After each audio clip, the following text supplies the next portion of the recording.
সুন্দরগড় নামের এক রাজ্যে ছিলেন রাজা আর তার 3 ছেলে। আর ছিল রাজার শখের একখানা আপেল গাছ। রোজ সেই গাছে 2টো করে সোনার আপেল ফলত। হঠাৎ একদিন, একই গাছে একটা আপেল কেন? প্রহরী, প্রহরী!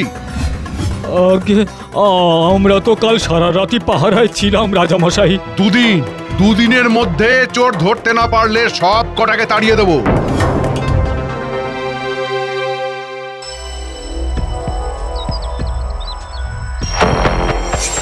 আজ যে দেখছি গাছে একটাও আপেল নেই, এর একটা বিহিত আমায় করতেই হবে। মন্ত্রী, আপনি একটু ঠান্ডা হন রাজামশাই, একটু ঠান্ডা হন। কি করে ঠান্ডা হই বলো দেখি? এইভাবে তো আর দিনের পর দিন চলতে পারে না। এ তো মহা মুশকিলে পড়লাম। রাজামশাই, বড় আর মেজ রাজকুমারকে যদি বাগান পাহারার ভার দেন, তবে তারা নিশ্চয়ই এই চোরকে ধরতে পারবেন। এটা অবশ্য মন্দ বলনি মন্ত্রী, মন্দ বলনি। দূর দূর, এ তো আচ্ছা জ্বালা। এখন সারা রাত না ঘুমিয়ে পাহারা দিতে হবে নাকি? আরে আমি আমি আমি বাবা, যা একখানা ফন্দি ফেঁদেছি না। শোন শোন শোন, কি কেমন ফন্দিটা? আরে তোমার বুদ্ধির তো তুলনা নেই দাদা। হ্যাঁ,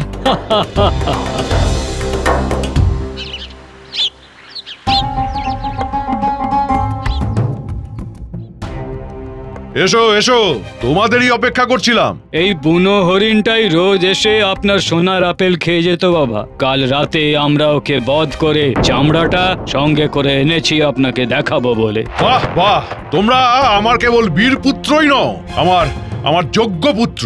রাজদর্জির এলেম আছে বটে। হরিণের চামড়ার মতো হুবহু দেখতে একখানা নকল পোশাক।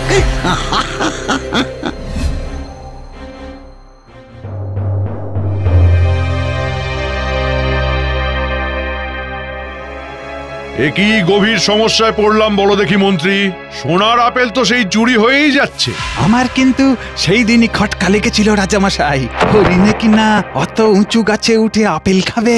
যদি আজ্ঞা দেন তবে একখান কথা বলি।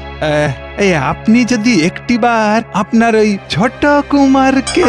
এসব কি বলছো মন্ত্রী? ও যে তরোয়াল ধরতেই জানে না। বেশ, তুমি যখন বলছো তবে তাই হোক।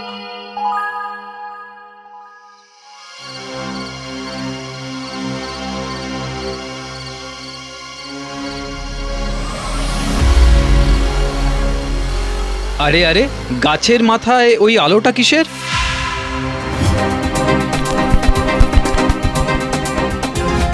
এই এই এই এই যা, পাখিটাকে তো ধরতেই পারলাম না। এইবার বাবাকে কাল সকালে গিয়ে কি বলি? আরে এটা কি?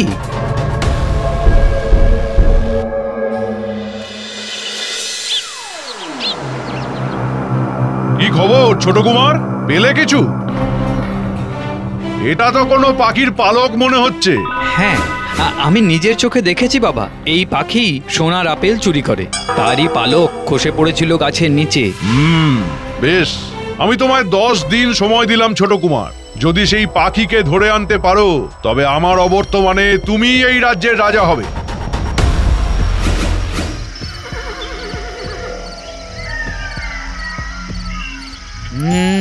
রাত তো বেশ ভালোই হলো। আজ কি তবে পাখিটা আসবে না? আরে আরে আরে আরে, ওই তো ওই তো না না না, আজ পাখিটাকে ধরতেই হবে।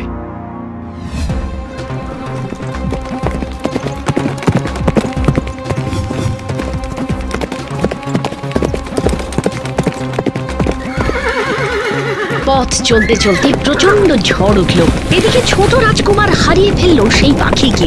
রাতের শেষে ঝড় থামতে সে এসে পৌঁছলো এক নদীর ধারে।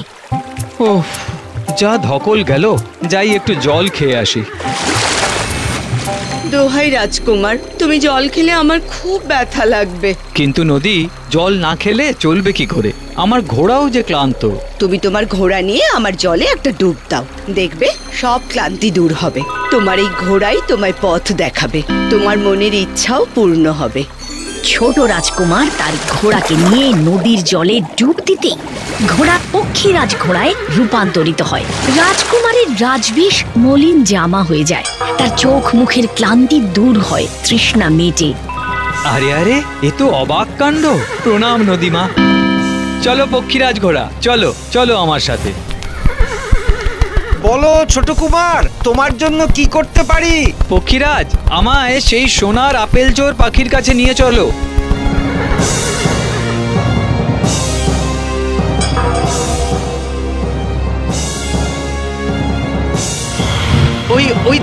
ওই তো সেই পাখি। কিন্তু পাখিটাকে মুঠোয় ধরতে গেলে যদি হাত ফসকে পালায়, না না, তার চাইতে বরং খাঁচা শুদ্ধই নিয়ে পালাবো।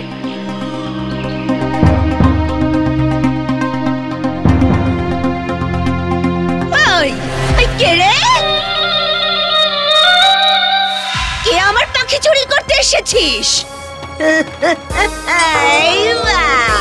এইবার আমি তোকে গিলে গিলে খাবো। এই রে, এইবার কি করি? আমাকে বাঁচাও ডাইনি বুড়ি, আমাকে বাঁচাও, দয়া করে মেরো না। কি ভেবেছিস এত সহজে আমার পাখি নিয়ে যাবি? এই পাখি নিয়ে যেতে না পারলে রাজা যে আমার গর্দান নেবে ডাইনি বুড়ি, আমাকে বাঁচাও। বেশ বেশ, দিতে পারি পাখি, কিন্তু তার আগে আমায় এক তাল সোনার গোবর এনে দিতে হবে। পারবি? সোনার গোবর? আচ্ছা ঠিক আছে, দেখছি। পক্ষীরাজ ছোট রাজকুমারকে উড়িয়ে একটা গোয়ালের সামনে নামায়। সেখানে মাটিতে তাল তাল সোনার গোবর।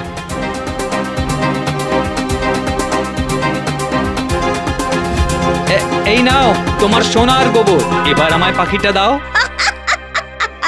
বেশ বেশ বেশ, তুই আমার কথা রেখেছিস। এই নে পাখি।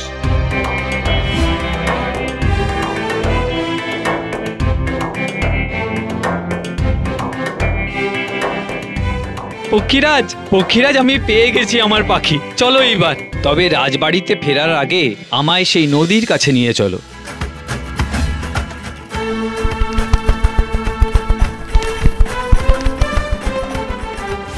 প্রণাম নদীমা, আমার তুমি অনেক উপকার করেছো, এ আমি কোনোদিন ভুলবো না।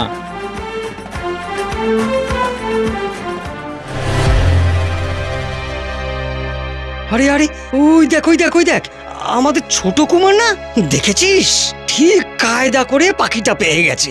চলো আমরা ছোট কুমারকে নদীতে ফেলে দিয়ে ওই পাখিটাকে হাতিয়ে নিই। আমি তবে আসি নদীমা।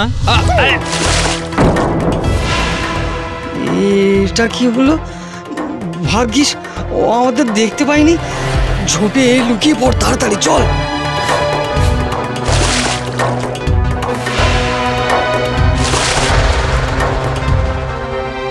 কে তুমি? আমি মোহরগড়ের রাজকন্যা। ওই ডাইনি তার মায়া জালে আমায় খাঁচায় বন্দি রেখেছিল এতদিন। ডাইনির জন্য প্রতিদিন আমায় সোনার আপেল চুরি করে আনতে হতো। শর্ত ছিল কোনো রাজকুমার পারবে আমায় মুক্ত করতে। সেদিন আমি সোনার পালক ফেলে তোমায় ইঙ্গিত করেছিলাম। তবে আর দেরি কেন? চলো রাজকুমারী, চলো পক্ষীরাজ। ছোট রাজকুমার রাজবাড়িতে পৌঁছে তার বাবাকে সব কথা খুলে বলে। তারপর এক শুভ লগ্নে ছোট রাজকুমারীর সঙ্গে আপেল গাছের পাখি রাজকন্যার মহা ধুমধামে বিয়ে হয়।